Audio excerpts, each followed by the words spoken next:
Alfonso Cuaron recalls how Guillermo del Toro convinced him to accept the offer to direct Harry Potter and The Prisoner of Azkaban, one of the most successful movie franchises of all time with an accumulated $7.7 billion in box office sales all over the world. The 8-film franchise follows J.K. Rowling's best-selling novels of the same name.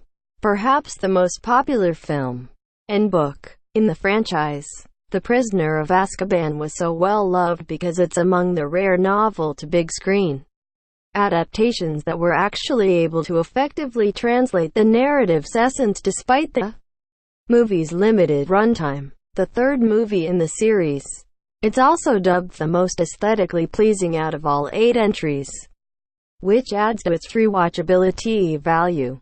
But as it turns out, Cuaron wasn't really keen on helming the flick when it was first offered to him. Related Harry Potter 23 crazy details behind the making of The Prisoner of Azkaban. Speaking with Vanity Fair, Cuaron opened up about his career, including his experience in directing The Prisoner of Azkaban.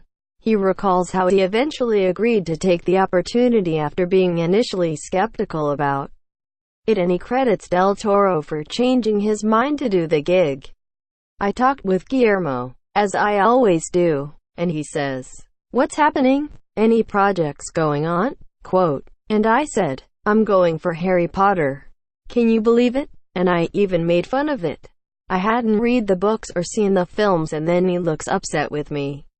He called me flaco. That means skinny in English. He says, skinny. Have you read the books?" Quote, I said, "No, I haven't read the books." He says, skinny. You're such a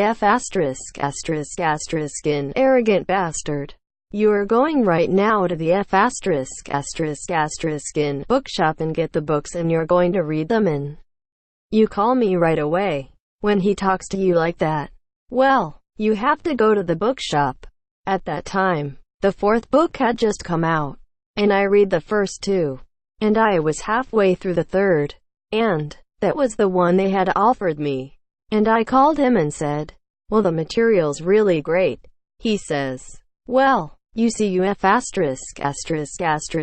I mean, it's just untranslatable from the Spanish.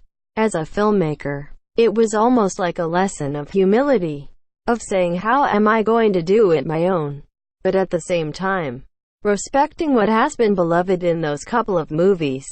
What's interesting about this is that Del Toro was also offered a shot at directing a Harry Potter film, which he turned down, a decision he still regrets. While it's unclear which one from the 8 films in the franchise he was offered to do. At one point he was rumored to be in talks to helm The Prisoner of Azkaban. However, considering that The Shape of Water Helmer was all for his pal directing the said film, chances are that he was offered one of the first 2 movies, Harry Potter and the Philosopher's Stone, 2001, and Harry Potter and the Chamber of Secrets, 2002, both directed by Chris Columbus. Many would be thrilled to see what Del Toro would be able to do within the Harry Potter franchise, considering his penchant for dark fantasy pieces, which is exactly what Rowling and Warner Bros.